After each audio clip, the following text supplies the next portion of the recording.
పోతన గారు అంతటి మహితాత్ముడు ఎందుకు అవ్వగలిగారు అంటే పలికెడిది భాగవతమట, పలికించు విభుండు రామభద్రుండట, నే పలికిన భవహరమగునట, పలికెద వేరుండుగాధ పలుకగనేలా. నేనా పలుకుతున్నది రామచంద్రమూర్తి నాలో ఉండి పలికిస్తున్నారు. ఏం భాగవతమే ఎందుకు పలుకుతున్నావు అంటే ఈ మైకుకి ఏమైనా స్వాతంత్రం ఉందా? షట్పది చెప్పానండి శ్రీరామాయణం చెప్తానంటుందా? నేనేం చెప్తే చెప్తుంది. రాముడు భాగవతం చెప్పు నీ ఉపాధి తరిస్తుందన్నాడు. ఉపాధి భాగవతాన్ని పలుకుతోంది. రాముడు ఏది పలికిస్తున్నాడో అది పలుకుతున్నాను, పరతంత్రుణ్ణి తప్ప నా స్వాతంత్ర్యం ఏం లేదు.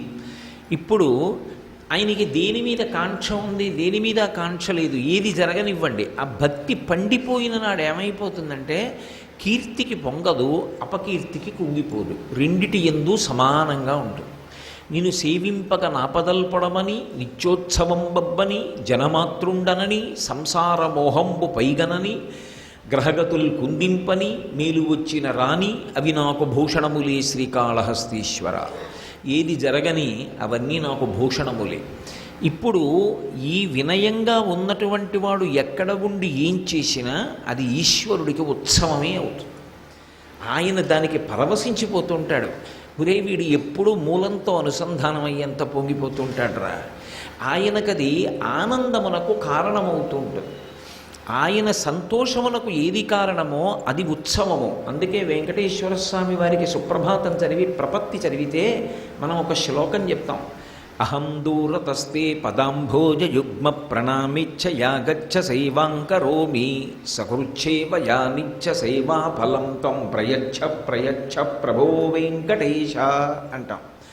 అహం దూరతస్తే పదాంభోజయుగ్మ ప్రణామిచ్చయా గచ్చ సేవాంకరోమి.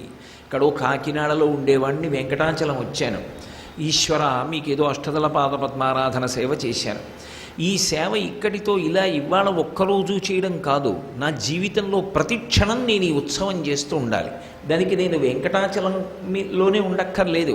అహింసా ప్రథమం పుష్పం పుష్పమింద్రియ నిగ్రహ సర్వభూత దయా పుష్పం క్షమా పుష్పం విశేషత తపఃపుష్పం సత్యమష్టమిదం పుష్పం విష్ణో ప్రీతికరం భవేత్ తపఃపుష్పం క్షమాపుష్పం అని 8 రకాలైనటువంటి గుణములు నా యందు ప్రచోదనమవడమే 8 పువ్వులుగా అష్టదళపాద పద్మారాధనంగా ఆయన సేవ చేస్తుండడం.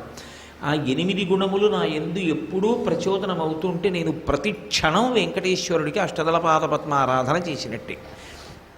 అంతేకాని ఎప్పుడో ఒక్కసారి ఏడుకొండల మీదకి వెళ్ళి అష్టదళపాద పద్మారాధనం చేసినంత మాత్రం చేత ఈశ్వరుడు పొంగిపోడని నేను నిర్ధారించట్లేదు.